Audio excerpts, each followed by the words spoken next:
नमस्ते दोस्तों, मनमोहक हिंदी कहानियाँ चैनल में आप सभी का स्वागत है। आज की हमारी कहानी है रसहीन जिंदगी। आपको हमारी कहानी पसंद आती है तो वीडियो को लाइक और चैनल को सब्सक्राइब जरूर कीजिएगा। अंजलि कब से बस स्टैंड पर खड़ी थी। घंटों उसे इस तरह से अकेले खड़े देखकर आसपास के सौदे इकट्ठे होने लगे थे। अचानक एक आया और उसके बगल से धक्का सा मारता हुआ निकल गया। अंजलि खिसिया कर रह गई। अपनी इस हालत पर रोना आ गया उसे लगा वह इसी लायक है, कब से खड़ी है। अनिश्चय की अवस्था थी तो यहाँ तक आई ही क्यों। अब क्या करे, कहाँ जाए, लौट जाए, अभी भी क्या बिगड़ा है। घर जाकर अजय से कह देगी कि यूं ही कहीं निकल गई थी। उसे क्या पता चलेगा कि अंजलि के मन में क्या चल रहा था और वह क्या सोचकर घर से निकली थी। लौटने का रास्ता तो अभी भी खुला ही है, परंतु वापस लौटने का अर्थ है उन्हीं स्थितियों में पुनः वापस लौट जाना जिनसे वह दूर भाग जाना चाहती है। क्या वह मायके जाने वाली बस में चढ़े। बस स्टॉप पर खड़े खड़े ही उसको अपना अतीत याद आ गया। 5 भाई बहनों में तीसरे नंबर की अंजलि की सुंदरता ही उसकी सबसे बड़ी पूंजी थी। उसके खिले हुए गोरे रंग के आगे सूरज की धूप भी फीकी लगती। बचपन से ही घर बाहर के लोगों की बातों से उसके अंदर अपनी इस विशिष्टता का एहसास हो गया था। उसने पढ़ाई में परिश्रम करने की आवश्यकता नहीं समझी। सुंदर लड़कियों को पढ़ने की क्या जरूरत। उनके सपनों का राजकुमार तो घोड़े पर सवार होकर आता है, फिल्मी हीरो की तरह ले जाता है और जीवन भर उनके लिए पलक पावड़े बिछाकर रखता है। यही सुंदर सा ख्वाब अंजलि का भी था। उसके पापा भी लड़कियों को ज़्यादा शिक्षित करने और बड़ी उम्र तक घर बैठाए रखने के हिमायती नहीं थे। 18 वर्ष की होते होते उसके लिए योग्य वर की खोज शुरू हो गई थी। बड़ी लड़की की शादी तो उन्होंने 18 वर्ष की उम्र में ही कर दी थी। अंजलि की सोच भी इस स्तर से ऊंची न उठ पाई। किसी तरह से इंटर पास कर घर बैठकर अपने लिए योग्य वर मिलने का इंतजार करने लगी। इतना अवश्य हुआ कि उसने स्वयं को सिलाई कढ़ाई व पाक कला में निपुण कर लिया था। घर के कामकाज में कुशल अंजलि माँ की लाडली थी। एक दिन अंजलि इस घर को छोड़कर चली जाएगी, यह सोचकर ही माँ का कलेजा कांप जाता। पर यथार्थ तो यही था। माँ जानती थी कि आज नहीं तो कल अंजलि को जाना ही है। आज अंजलि को देखने कुछ लोग आ रहे थे। छोटी बहन कितनी उत्साहित है, अंजलि कम बेचैन नहीं है। उसे देखने आने वाला कैसा होगा, उससे क्या क्या पूछेगा, यही सब सोच रही है। वह अच्छी लगे इसके लिए खुद को उसने ढंग से सजाया संवारा है। सुंदर सलोनी अंजलि से कौन ब्याह करना ना चाहेगा। उसे खुद पर पूरा विश्वास था और हुआ भी ऐसा ही। अजय उसे देखने आया और एक ही नज़र में हाँ कर गया। वह खुद सांवला था और गोरी चिट्टी अंजलि को देखते ही अपने आप को भूल गया। सांवले या काले लड़कों को गोरी दुल्हन की बड़ी चाह होती है और लड़कों का कोई रंग थोड़े ही देखा जाता है। नानी कहती थी लड़का तो घी का लड्डू होता है, टेढ़ा भी हो तो भी कोई बात नहीं। अंजलि भी इसी सोच का एक हिस्सा थी। अपनी खुद की सोच विकसित करने का ना उसे माहौल मिला था, ना उसमें खुद इसकी क्षमता थी। बस समय के बहाव में बहती चली गई और जैसा होता गया उसे स्वीकारती गई। इसी तरह ब्याह कर अंजलि अजय के घर आ गई। बड़ा सा संयुक्त परिवार था अजय का। सास ससुर, जेठ जेठानी, देवर, ननद कोई सा रिश्ता बाकी ना था। अंजलि से सभी को बड़ी अपेक्षाएं थीं। सुगढ़, कार्यकुशल, सबका आदर सम्मान करने वाली बहू की छवि सब अंजलि में देखना चाहते थे। अंजलि भी सबकी अपेक्षाओं पर खड़ी उतरने के प्रयास में लग गई, पर इन सब के बीच उसका एक निजी अस्तित्व भी था। मन में बसी इच्छाएं भी थीं।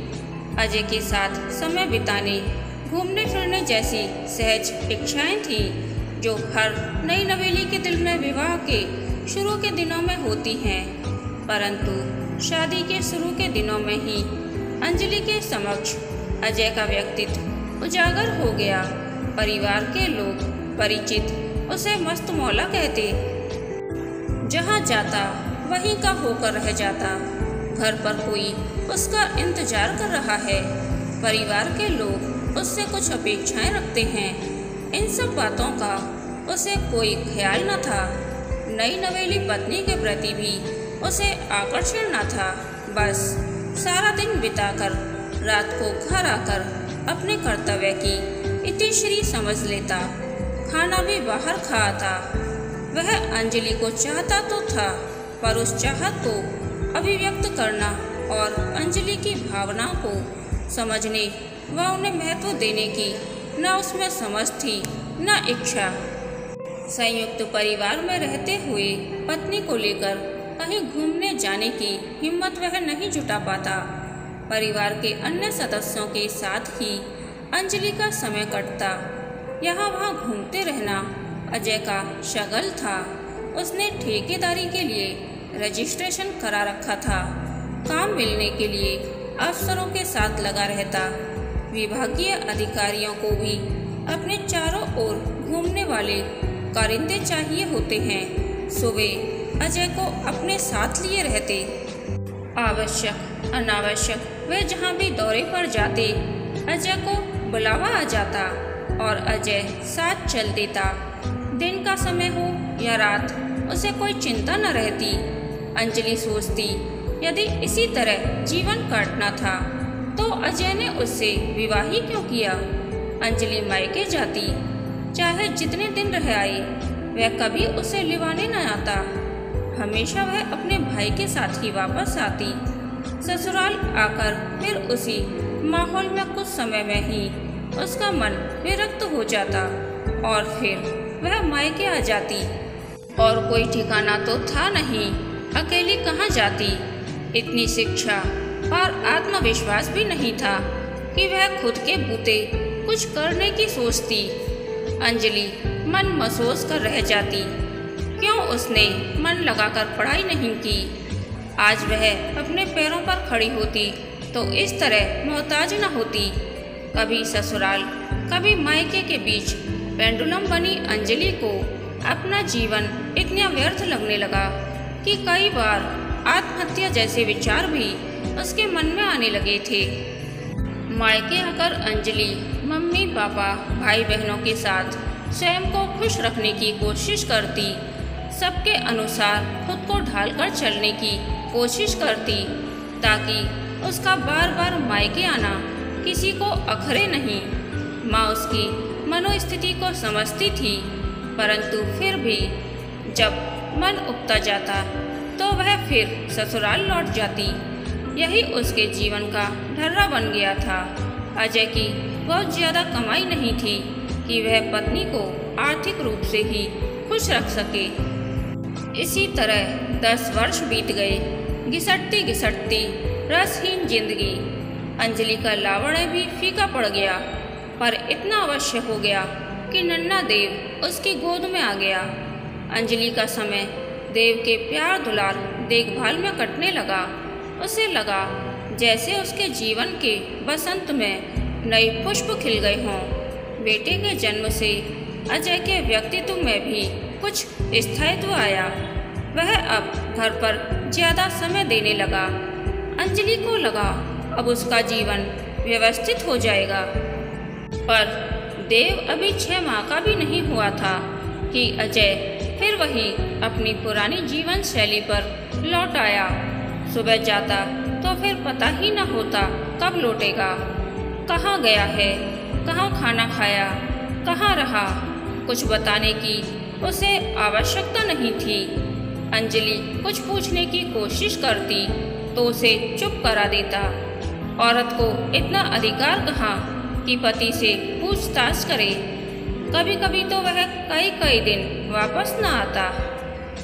कोई स्थायी काम धंधा करने की वह सोचता नहीं। अंजलि के ससुर ने अनेक बार उसे घर के पास ही जनरल स्टोर की दुकान खोल लेने की सलाह दी, पर उसने कभी उनकी बात पर ध्यान न दिया। अजय को तो बड़े बड़े अफसरों के साथ घूमने, गेस्ट हाउसों में रुकने, साहबों की पत्नियों की चाटुकारिता करने की आदत पड़ गई थी। घर परिवार के साथ स्थायित्व के साथ रहना उसे सुहाता नहीं था। पत्नी बच्चे की उसे कोई चिंता न थी। वे तो परिवार के सदस्यों के साथ सुरक्षित थे ही। जीवित रहने, पेट भरने के सिवा भी पत्नी की कुछ इच्छाएं होती हैं। इस बात पर अजय अपना दिमाग जाया ही नहीं करना चाहता था। अंजलि सोचती कि वह क्या करे, उसका जीवन क्या बनकर रह गया है। अकेली वह कुछ कर नहीं सकती। पति का साथ उसके हिस्से में नहीं है।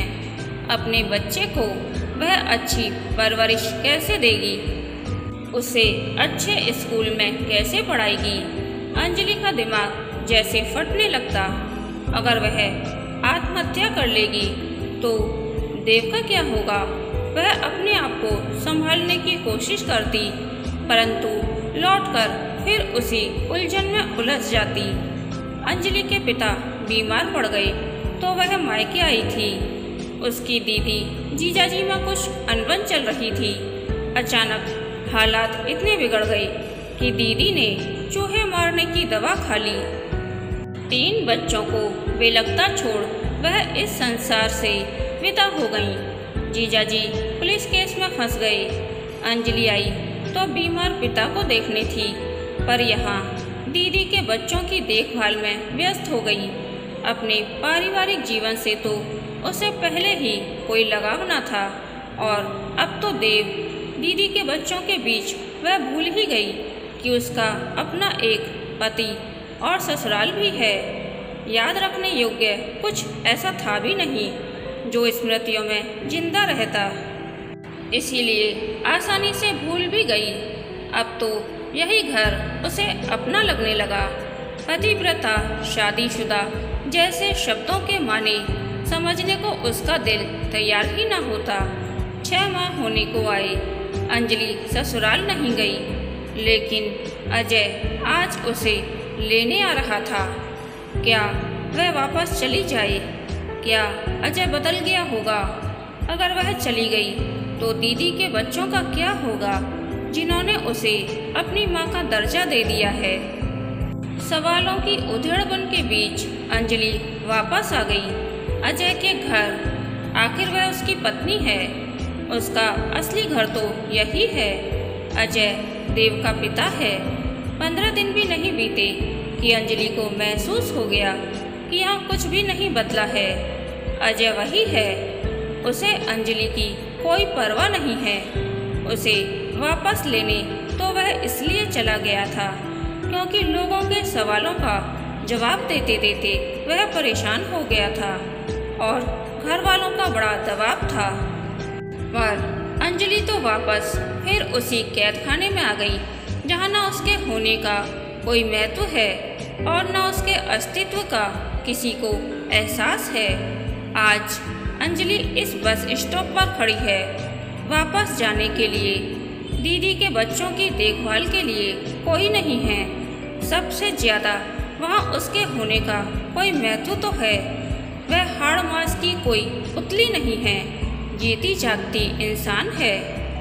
उसका अपना एक अस्तित्व है। अजय के साथ सारा जीवन इस तरह से काटने की कल्पना से ही उसे घबराहट होने लगती। नहीं, वह अजय के पास वापस नहीं जाएगी। वह वहीं जाएगी जहाँ उसकी कद्र है, उसके होने का कोई महत्व है और जहाँ लोगों को उसकी ज़रूरत है। अंजलि अपना बैग उठाकर बस में चढ़ गई। कहानी के अंत तक बने रहने के लिए धन्यवाद। यह कहानी आपको कैसी लगी प्लीज़ कमेंट करके बताइए।